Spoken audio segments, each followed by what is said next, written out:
A short video today, largely because of the consequences of my COVID infection, which I mentioned on Sunday. Here I am, still testing positive.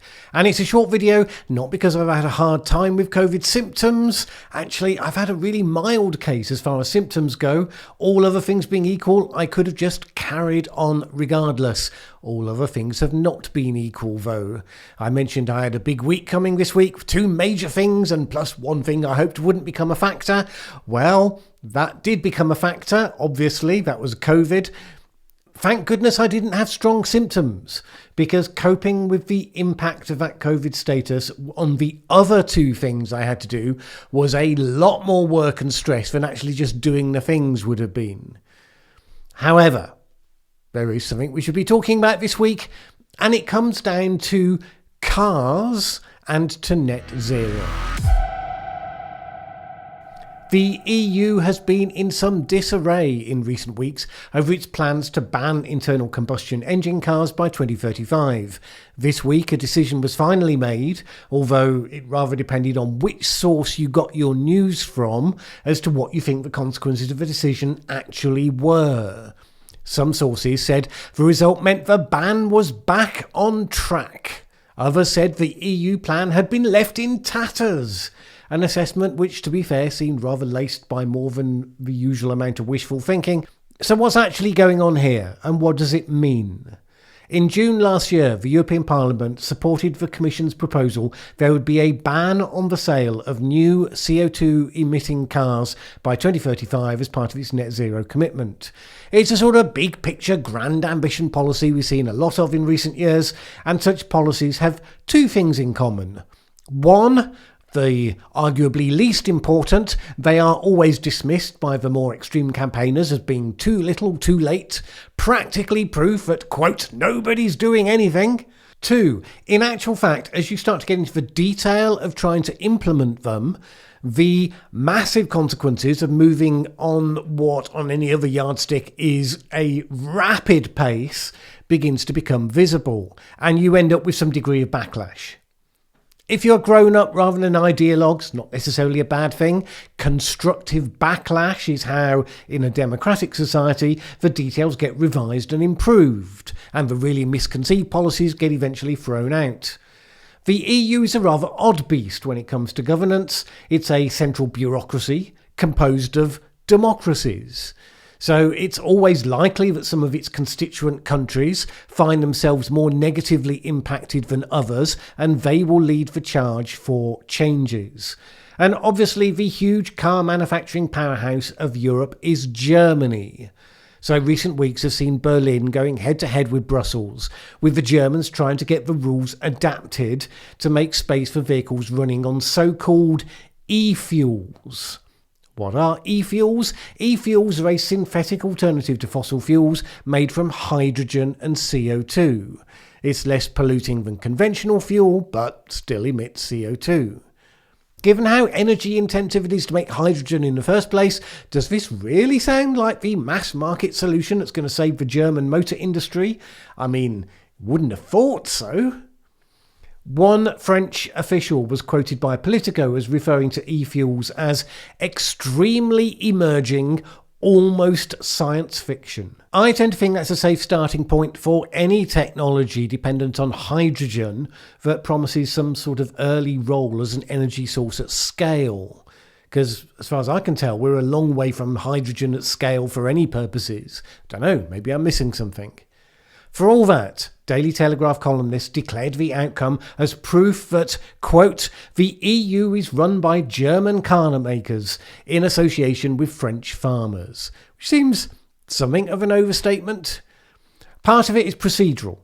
The changes to the rules that have just been agreed will have to be proposed by the Commission later in the year. Those changes will be subject to the scrutiny of the EU national ministers, and particularly crucially the European Parliament, because the European Parliament has said before that it won't agree to have the 2035 target unpicked. It took 18 months to set it in the first place, and the fear is if you open it up again, it's going to completely unravel, which is probably not far off what would happen. All of which means it's by no means certain that the enabling legislation to actually deliver on this will be passed.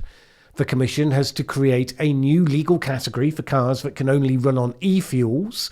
That's a significant legal hurdle, but rather more important is that it requires in-vehicle fuel detection technology that currently doesn't exist. It then has to add delegated acts into the 2035 law to exclude that new currently imaginary vehicle from the zero emissions commitment. Bear in mind, delegated acts which can be implemented purely by the Commission, are supposed to be used for minor changes in the absence of objections from member countries or from the European Parliament. But we can expect the different sides to fight over every step of the way of this, fueled by a lot of resentments from the greener-minded countries, most significantly led by France, over what they see as Germany's background manoeuvres on the issue. The consequential question then becomes, what does this mean for the UK? The UK also set the target to ban standard car engines from 2035, but then in the rush to demonstrate real seriousness of purpose or leadership or something, moved that forward to 2030. Now again, Daily Telegraph columnists announced breathlessly that the EU's backtracking left the UK with no choice but to follow suit. Really, the issue with the UK seems not so much whether it has to match the EU, because there's no particular reason why, but the simple reality that it hasn't been taking anything like the energetic preparation it would need to do to make its own targets vaguely achievable. With electronic vehicles accessible currently only to the middle classes and above due to price considerations, with manufacturer well below the massive scale that you would need, with more or less no second-hand market yet, you think you're going to go from there to a combustion engine ban in 7 years? I mean, 7 years is no time at all when it comes to car manufacturing. Speaking as someone who agrees with a rapid transition in car technology, there comes a point where you should appreciate the speed of change that there already is and stop thinking you can make it even faster by just setting a new target and doing almost nothing else. Where's the charging infrastructure? Where's the extra grid capacity? Where's the affordable range of vehicles? And so on and so on. 3 years ago, the ratio of chargers to electric vehicles was 1 per 16 cars. Last year, it was 1 per 30. It's not as though anyone's not been talking about it as a major component of the transition. And that's before you even get to the fact that 4/5 of the existing chargers are slow chargers, and a third of the ones in major cities are broken at any one time. Rapid change is hard. There are always unintended consequences. Rapid change done unintelligently at the political level is, you might say, a car crash waiting to happen. Now, Thursday this week saw the UK making a number of announcements in relation to its energy transition and security and this specific question. That included a consultation on electric cars alongside the news that car makers would be able to defer a proportion of their production targets for several years. This means if a proportion of EV vehicles you sell in the short term falls short, you can promise to sell a higher percentage than target in the future to offset that. The announcements also included the £381 million local EV infrastructure fund, designed to boost the rate of new charger installations by the tens of thousands. Which sounds similar to most of government's pronouncements of recent years. I mean, okay, compatible with the direction of travel that we're following, but not in themselves matching the scale of ambition that they are setting targets for. The nature of the challenge is, to be fair, a difficult one to solve. If the evidence suggests that we have to move fast on climate change, and it does, for all that the catastrophists distort that in order to frighten children, we still need to move as fast as possible, but not faster, to a zero carbon energy world. And I say not faster because the unintended consequences of trying to cack-handedly change our energy infrastructure without skill and careful planning will be severe. Almost certainly worse than the early impacts of a problem we're actually trying to solve. But then, given that governments can put off difficult decisions, and bureaucracies likewise, but multiplied by 10, you can't ignore that having to solve the as fast as possible part as well. The UK's gone about it by setting itself legally binding targets designed to be stretch targets, which then force the institutions to blow past their natural inertia.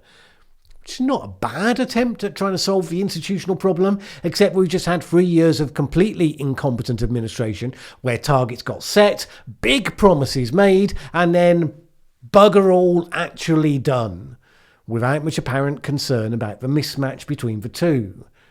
In other words, the system didn't work. Now the question is how you think you can fix that. In the US, they've taken a different approach. They've thrown a massive bunch of subsidies at the marketplace, which is certainly getting a response from the private sector. But, government subsidy, picking winners and all of that, those are measures that also have had a mixed track record of success. The sheer amount of money being thrown into it has provoked action in the short term. We will see how that plays out in the long term. The challenge may be there's no organic way to move at the pace politicians have become persuaded we need to move. We can transform faster than we've ever done before, with smart incentives, with people coming round to understanding how the marketplace is going to change and planning for it. But if that's not going to happen fast enough for you, then you're into central government planning mode, the system that patently failed in recent history in doing anything at scale or at speed, except enriching corrupt officials, maybe. There is no evidence of the slightest self-awareness of the pitfalls of knee-jerk policy based on wishful thinking, which is what I would categorise right now quite a lot of what we're seeing. So it will continue to play out with the processes we've been discussing here. Bold policies being smacked in the face by hard realities, and then strong pushback on the ground. I'm thinking that's going to make for a slower, maybe even zero progress rather than the alternative, but it looks like we're going to find out. That's all for this week. Hopefully COVID buggers off over the weekend and I can get back onto the front foot when it comes to YouTube content. My thanks as always to the people who support the channel on Patreon. It is at moments like this where that support is particularly crucial. If you would like to add yours for the independent, fact-focused, non-ideological content I aim to produce here, please head on over to patreon.com/Mallen Baker. Always appreciated. Either way, have a great weekend. See you next week. Thanks for watching this video. If you liked it, please share with anyone else you think would also enjoy it. Word of mouth is really important to us. And if you've not subscribed yet, what are you waiting for? As the saying goes, that subscribe button won't smash itself.